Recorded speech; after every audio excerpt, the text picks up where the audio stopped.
For the helicopter, you can use two 260s. I used one green and one yellow. The first one, you're going to blow up, so there's 3 fingers lengths left. That's the main body. The second one, that's going to be the propellers, just going to have a little bit at the end. Alright, go ahead and grab that first darker balloon that I'm using, and that's for the main body. So any color you want is just fine. Now go ahead and make your first twist somewhere around 8 fingers lengths up from the start of the balloon.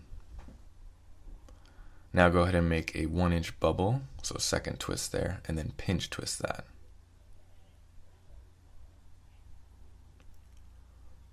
And then make another twist that's somewhere around 4 fingers lengths there.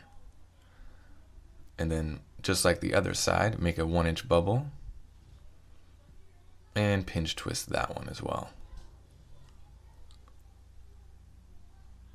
So it should look something like this. Now you're going to bring those 2 sides together and twist it so there's a 1-inch bubble on top. So twist those 2 points together right there.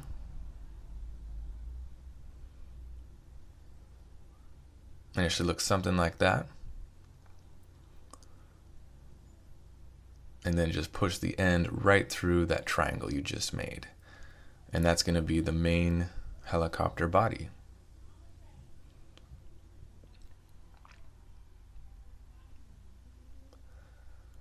Alright, so now we're going to do the very end of the helicopter, the bottom propeller.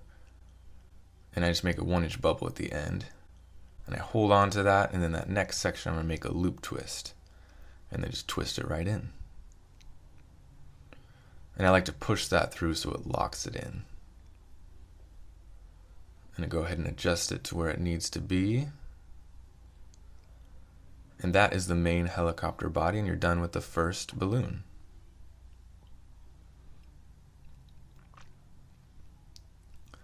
Now grab your second balloon. In this case I used yellow, and there's just a little bit at the end left. So this one you're going to actually be doing 3 loops to make that propeller. I like to kind of gauge it first so I know where those twists are going to be, because oftentimes you make that first loop and it pushes air toward the other end, and then you end up with 3 uneven loops. The goal here is just to make 3 equal loops. So make your first twist, and when you twist around you want to push that nub of the balloon through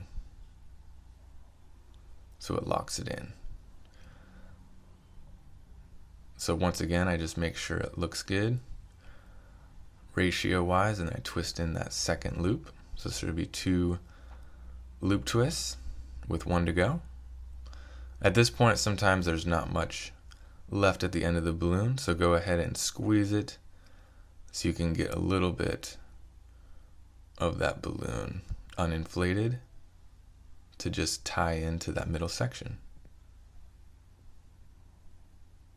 I like to loop it around quite a few times. I've noticed doing this quite a bit that if you don't loop that in quite a bit, then it's going to pop out for those kids as you give it to them. Alright, that is your propeller.